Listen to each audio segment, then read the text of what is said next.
Welcome back to Tightwad Workshop. So the channel's been doing really well lately, and I've now earned enough YouTube money to buy an EV. Isn't she a beauty? Not so practical for long distance travel though, but luckily I haven't quit my day job yet.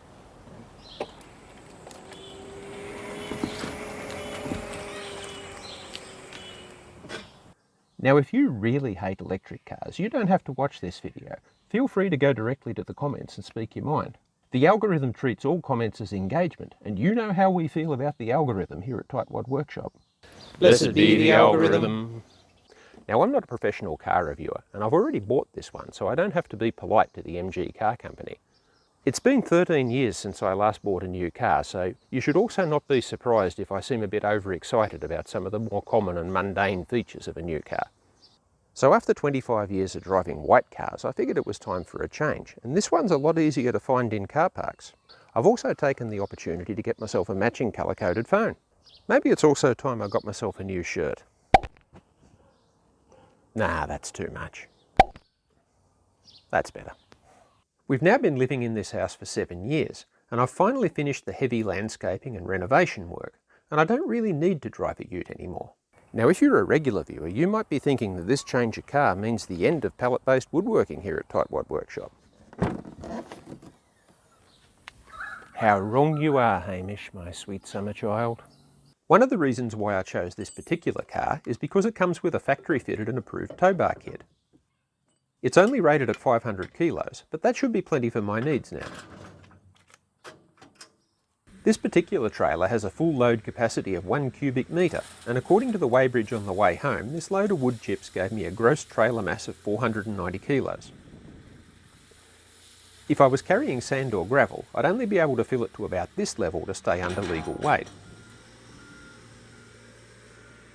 Sorry, I got a bit out of sequence there. So to lock and unlock the car, you don't even need to take the key out of your pocket. You just press this little button on the door handle. Now just like every other car I've ever owned with a black carpet interior, this car is really excellent at showing the dirt and scuff marks. The 2 dashboard display screens switch on once you sit down in the driver's seat. This little shelf is obviously intended for your phone, but you need to plug it in if you want to use Android Auto or Apple CarPlay. Underneath the shelf you'll find a single USB-A, a USB-C and an old school 12-volt cigarette lighter socket. But your backseat passengers will have to share a single USB-A. The glove box is just about big enough to perform its traditional function. The centre console storage bin is reasonably sized, but this little sliding tray is only just big enough for my 2 pairs of glasses. This dial controls the gears. You move it to the left to select reverse, then to the right to select neutral and drive. To select park, just press down on the button. It has power windows, power mirrors, a powered headlight angle adjuster, and reasonably sized water bottle pockets in the doors. The view out the rear window isn't great, but if you're not planning to carry 5 people in the car, you can improve it a bit by removing the centre headrest. And while we're removing things, let's get rid of this silly shelf as well. The rear legroom is a bit better than an average economy class airline seat, and there's almost enough headroom for me to wear my tallest hat. Up the front, this car doesn't have a frunk like most other EVs. These 2 bottles are the coolant reservoirs for the battery pack and the drive motor. There's a big radiator installed underneath this cover to help keep them at operating temperature. There are a few companies online selling a cargo tray to replace this plastic cover plate. That'd probably give just about enough room to carry a couple of charger cables. Speaking of charging, let's segue smoothly into that topic now. MG supplies this slow charger as standard equipment with the car.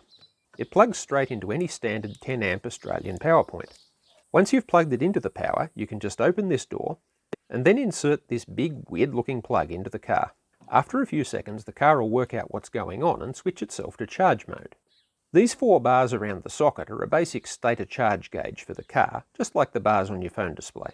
Now when they say slow, they really do mean slow. This charger only supplies about 1.5 kilowatts, and it needs about 36 hours to fully recharge the car from empty. That was a bit too slow for my liking, so I bought this higher powered charger online. It uses a 15 amp plug, which won't fit into a regular 10 amp outlet. But luckily, I have a 15 amp power outlet right near the carport for just this kind of situation. This charger is a bit more fancy and lets you select 8, 10, 13 or 15 amps of input current. If you're using an extension lead, you should select the next setting below the lead's current rating. In this case, that means 13 amps. If you want more charging speed at home, you can install one of these wall box chargers. These are wired into your house wiring and they'll provide between 6 and 21 kilowatts of charging power. The charger plug locks into the car's socket while it's in use, so to unplug it, you first need to use the car's dashboard controls to stop charging. Once the lights switch to blue, the plug will be unlocked. This car also has a vehicle to load feature. It can run appliances up to 2200 watts. You'll need to buy the adapter cable yourself though, it doesn't come standard with the car. Once you've plugged in the cable, you need to go to the dashboard display to switch on V2L mode. Then you can operate your appliance in the usual way.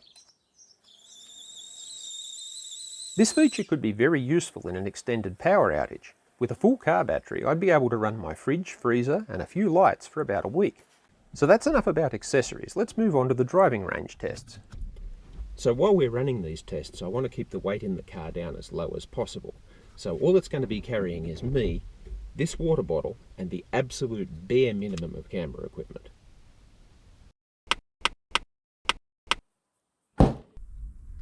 "90% of my day-to-day driving is around the city, with low speed limits and lots of stop and go action.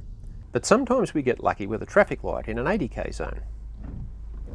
This acceleration wouldn't impress a sports car driver, but after spending 20 years driving these two hill detectors, it makes me happy. After a couple of hours of city driving, we come home with an average power usage of 13.9 kilowatts per 100 kilometres. That calculates out to around 370 kilometres of usable range from the battery. But now what if we want to take a long road trip? This is what the map of Australian EV charger locations looked like 20 years ago. If I select the set of charger plugs that are compatible with this car, you can see that the situation's improved a little bit since then. Now for our open road range tests, we're going to use this charger as our home base. Once we arrive at the charger, I'll scan the QR code into the app, extract the charger cable, remove the dust cover from the DC power connector and plug the car in. Now we just have to wait a while for the car to get to 100% charge. It's a nice location. I'm sure we can find something to keep ourselves entertained. I think it's obvious what needs to happen now. So we're currently here at Lake George Winery. Once the car gets to 100% charge, we'll drive to Goulburn and back again at 110 kilometres an hour. Then we'll plug back into the charger and see how much power we've used. I'll use the cruise control and let the robot keep our speed steady at 110. Now I could show the whole drive to stretch out the runtime of this video, but I just respect you too much for that kind of abuse. The view from up here is pleasant as well, and the risotto was excellent. We'll perform our second run at 100 kilometres an hour. This was pretty much the same as the first run, just with more cars overtaking me. The third run was done at 90 kilometres an hour. This was much the same as the first two runs, just with more trucks overtaking me. So after one more recharge and one last ride on the tractor, it's time to head home and calculate our results. Now I've heard that some people find spreadsheets boring, so to add a little bit of extra pizzazz, we're going to be building this one on a 20-year-old computer in a very untidy workshop. Now I also know that at least 2/3 of you are watching this on a phone, so I'll zoom in nice and close for you. I've kept the layout as simple as possible on all three spreadsheets. These cells up here with the double border are where you can enter your own values. This slow AC set of numbers is based on the two slow charges from earlier in the video. You always have some energy losses when you're charging a battery. And this charger efficiency estimate of 80% lines up fairly closely with what the car's reporting is actually going into the battery. Out of all these values, the ones that really matter to you are these, the time to full charge and the range per hour. If you're planning a long road trip with multiple recharge stops, that should give you a reasonable estimate of how much time you need to budget. The fast AC and fast DC chargers usually measure their power delivery directly in kilowatts rather than how many amps they pull from an outlet. Since I don't have a fast AC charger yet, these are all just estimates based on the data from the slow AC charger. While I was using the DC fast charger, it usually started off charging at about 25 kilowatts, then dropped back to 6 kilowatts once the battery was about 90% full. This is normal. It works that way to avoid overheating the car's battery. Let's move on to charge costs. The cheapest way for me to recharge at home is while the sun's shining. This 8 cents a kilowatt hour is how much the power company pays me for my solar power going into the grid, and it works out to about $1.60 per 100 kilometres. My home power plan has a time of use pricing scale. The cheapest time to use it is in the middle of the night, and it'd cost me $4.40 per 100 kilometres to recharge that way. If I recharge at home during peak times, it'll end up costing me just over $6.80 to travel 100 kilometres. The DC fast charger obviously costs a lot more, but you're paying for the speed and the convenience. If we scroll to the right, I've added in a couple of petrol cars for comparison.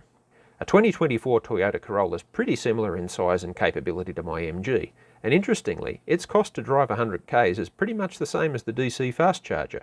My old Great Wall Ute was a lot thirstier, and by switching to the MG, I'll be saving up to $20 per 100 kilometres just on fuel costs. Moving on to the range calculations, the estimated range for city driving is pretty close to the advertised number for the car at 370 kilometres.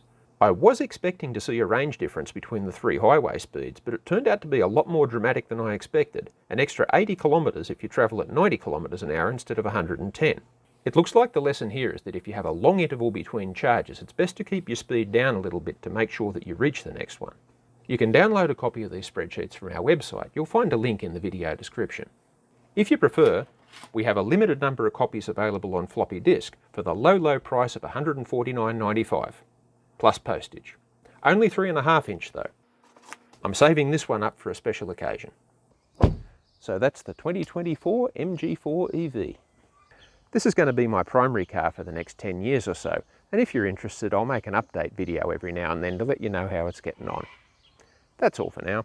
Thanks for watching. Tightwad Workshop is filmed in front of a live studio audience.